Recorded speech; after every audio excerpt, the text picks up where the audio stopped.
দেশ জুড়ে গাল ফজিয়াত কুৎসা রটনার ঝড় উঠছে, দেশ জুড়ে পার্থিব লোভ লালসার স্বার্থপরতার ঝড় উঠছে। এরপরেও এক শ্রেণীর ইমানদার মুসলমান অল ইন্ডিয়া সুন্নাতুল জামাতের নীতি আদর্শকে বরণ করে নিয়ে তারা মজবুত কদমের উপরে দাঁড়িয়ে আছে। দীর্ঘদিন ধরে এই সংগঠনটা হানাফি মাযহাবের পক্ষে, সিলসিলায়ে মুজাদ্দিদে জামানের পক্ষে এবং জাতির শিক্ষার উন্নয়নে, এমনকি শিশু শিক্ষা থেকে শুরু করে নারী শিক্ষা এবং বালক বা পুরুষদের শিক্ষার যতটা তাদের আয়াত্তে অধীনে কোলায় ততটা চেষ্টা করছে। আমার কথাটা বেঠিক হলে আপনি কথা গ্রহণ করবেন না, ঠিক যদি হয় তাহলে আপনাকে একটু ভাবতে অনুরোধ করব। আচ্ছা, এই পর্যন্ত আমি যেটা বললাম এটা ঠিক না ভুল? ভাই, অল ইন্ডিয়া সুন্নাতুল জামাত হকের পক্ষে আজকে দীর্ঘদিন ধরে একটা অপ্রতিদ্বন্দ্বী আন্দোলন চালিয়ে যাচ্ছে। বিরোধিতায় সাধারণ মুসলমান হোক, বিরোধিতায় কোন রাজনৈতিক দল হোক, বিরোধিতায় অন্য কোন মতবাদের মানুষ হোক, অল ইন্ডিয়া সুন্নাতুল জামাত ইসলামের পক্ষে, ফুরফুরা শরীফের পীর মুজাদ্দিদে জামানের মতাদর্শের পক্ষে, হানাফি মাযহাবের পক্ষে 30 বছর আগে যে নীতির কাজ করছিল 30 বছর পরেও সেই একনিষ্ঠ নীতির উপরে দাঁড়িয়ে আছে।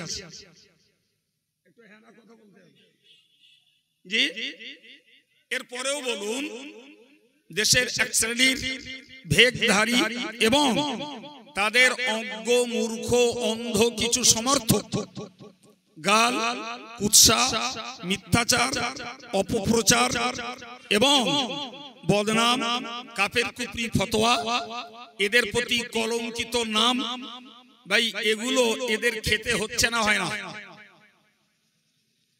হচ্ছে। তাহলে বোঝা গেল গাছ আল্লামা শিবলিকে বলছিল যে তুমি আমাদের চরিত্র ধারণ করো। তোমার চরিত্র কি? তো বললো লোকে আমাদেরকে গালি দেয়, এই ঢিল মারে, তারপরেও আমরা লোককে ফল দেই।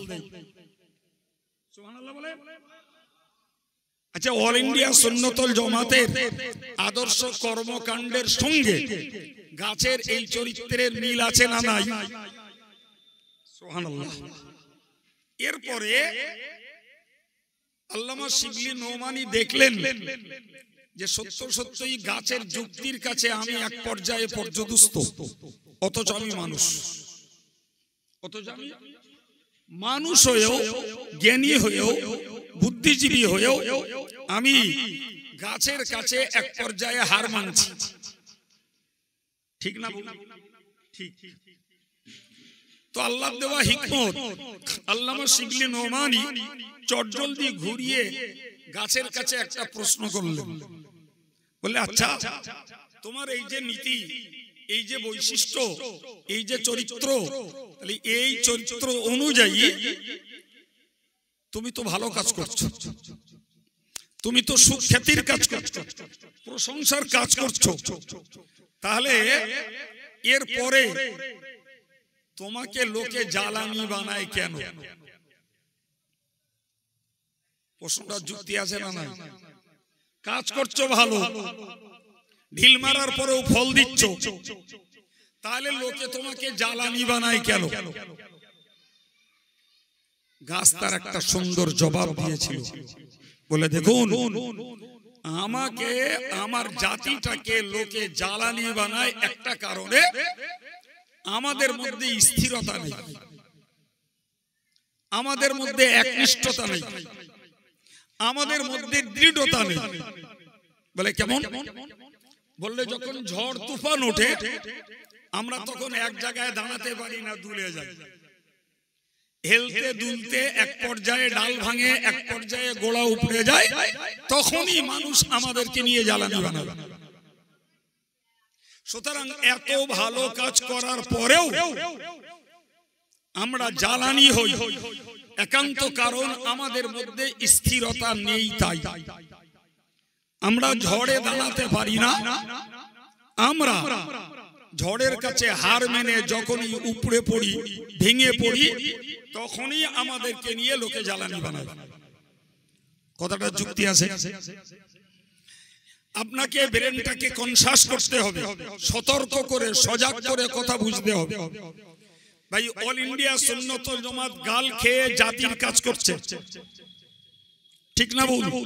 তাহলে এরপরে যদি জাহান্নামের জ্বালানির হাত থেকে বাঁচতে হয়, তাহলে আমাদের ভিতরে দরকার স্থিরতা, আমাদের ভিতরে দরকার একনিষ্ঠতা, আমাদের মধ্যে দরকার দৃঢ়তা, আমাদের ভিতরে দরকার শক্ত পদক্ষেপ, ঠিক না ভুল? শুকরিয়া আল্লাহর দরবারে অল ইন্ডিয়া সুন্নাত ওয়াল জামাতের নেতৃবর্গ বলি আর এদের সঙ্গী সাথী সমর্থক সহযোগীদের কথা বলি, আলহামদুলিল্লাহ দেশ জুড়ে ভিন্ন পীড়িতের ঝড় চলছে, দেশ জুড়ে ভিন্ন ভিন্ন মতবাদের ঝড় উঠছে, দেশ জুড়ে গাল ফজিয়াত কুৎসা রটনার ঝড় উঠছে, দেশ জুড়ে পার্থিব লোভ লালসার স্বার্থপরতার ঝড় উঠছে। এরপরেও এক শ্রেণীর ইমানদার মুসলমান অল ইন্ডিয়া সুন্নাত ওয়াল জামাতের নীতি আদর্শকে বরণ করে নিয়ে তারা মজবুত কদমের উপরে দাঁড়িয়ে আছে। আর একটু জোরে বলেন।